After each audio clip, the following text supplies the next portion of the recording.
You come to these revelations almost by hapstance, reading apparently in unrelatable material, and I came across it actually through.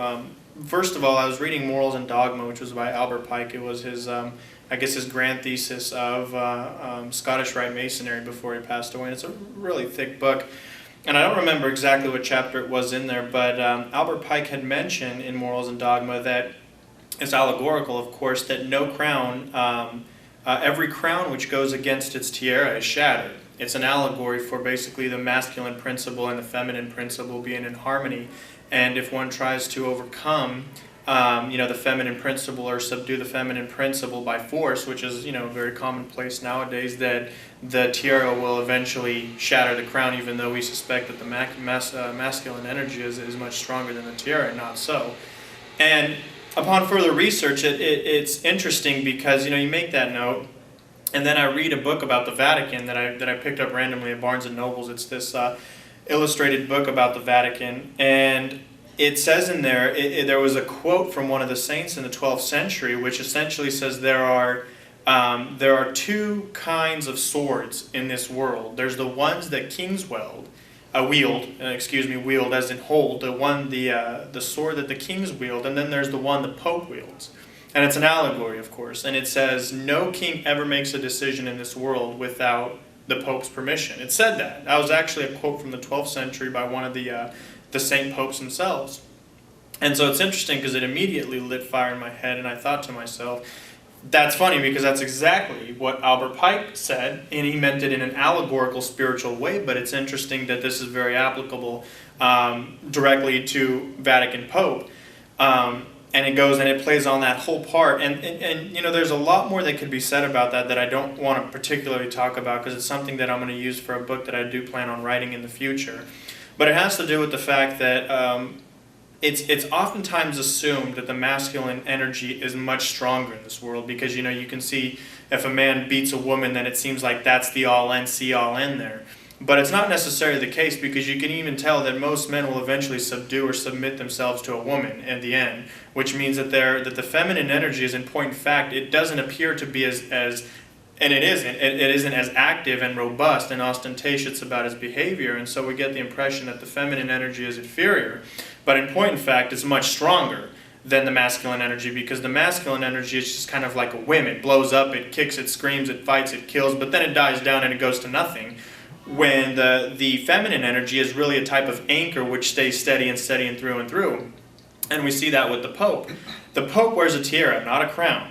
A tiara, by definition, is a feminine symbol, not a masculine symbol. That is a feminine symbol, and the popes up until about the 18th century, and some of them still do, but for the most part they wear the yarmulke headdress or whatever they're called. But up until the 18th century, and even after that, there was another pope that wore the tiara, the triple crown tiara.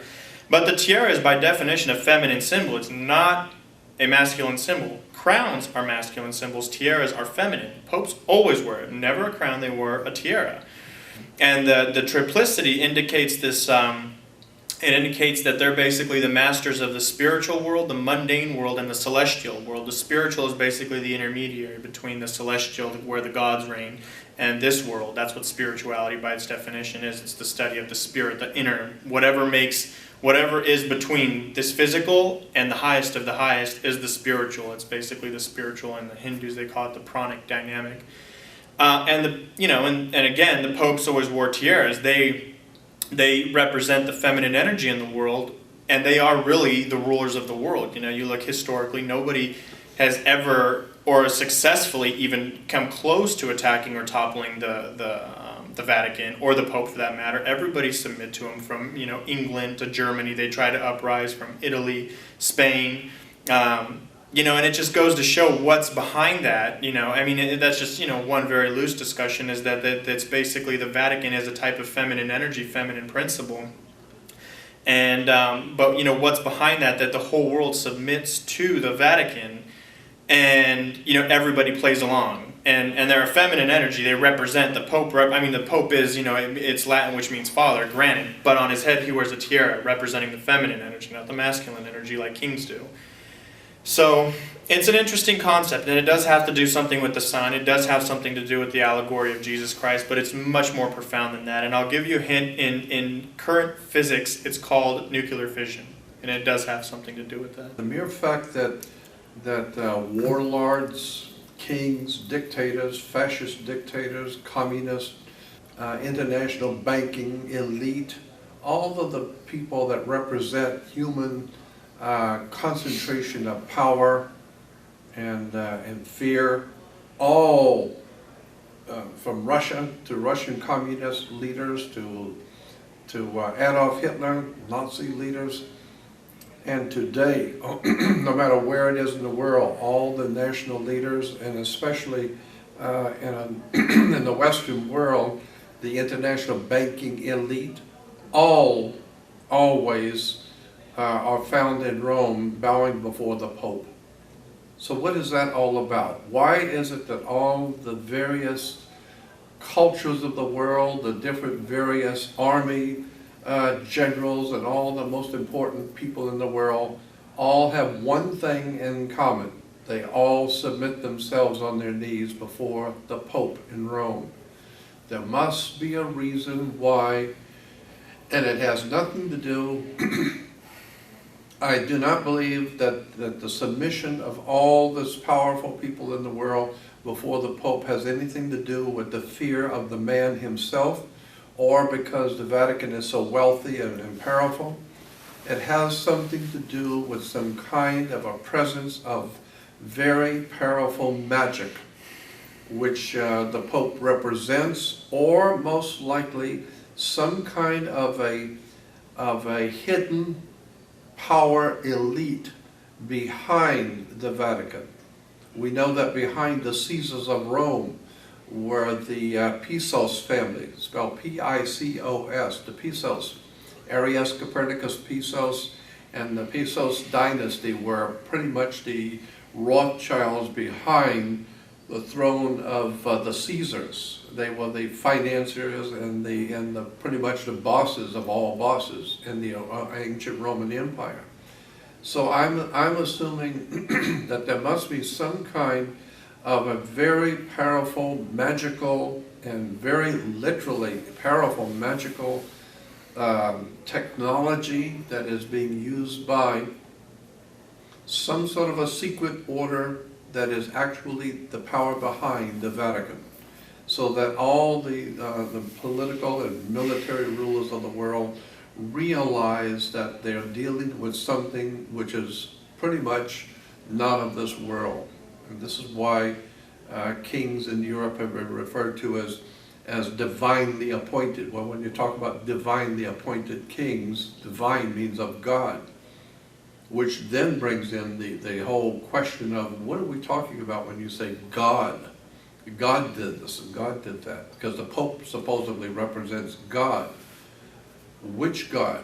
What are we talking about here? So, just as Joe was saying, that there must be some kind of a hidden, otherworldly, magical system which strikes fear into the heart of the most powerful people on the earth. From Adolf Hitler, who showed no fear of anything, he always showed fear before the Pope and before the Church. And even the communist dictators who had no problem killing millions of people, but they would go before the Pope and kiss the ring and show obeisance. So there's more going on with this idea of the papacy, the Vatican, being at least the front for some kind of a very awesome, magical, spiritual power that most humans are not aware of. But people in high positions of power in the world, they know. And that's why they are always found before the Pope, kissing his ring and bowing to the Vatican. So basically what I'm saying is what Joe was basically saying too, is that there's got to be something else going on here that we are not being told. Why the Vatican and its canon law is the basis for international law, maritime admiralty banking law, and virtually all the laws that circulate around the world, dominating the human race. All can be traced back to ancient Rome, to Vatican canon law. All I'm saying is that there's something going on here on a massive scale, and it's fearful to think about, because we're seeing kings and rulers around the world all bowing to the Pope. What is that all really about? I just wanted to bring to the attention of anyone and everyone this young man and his abilities and who he is and what he's doing, because I think both his person and his work is extraordinary, and I'm really delighted to be a friend and be someone that I can talk with continually, because we do, about all kinds of subjects. And so I want to thank you, Joe, for being with me.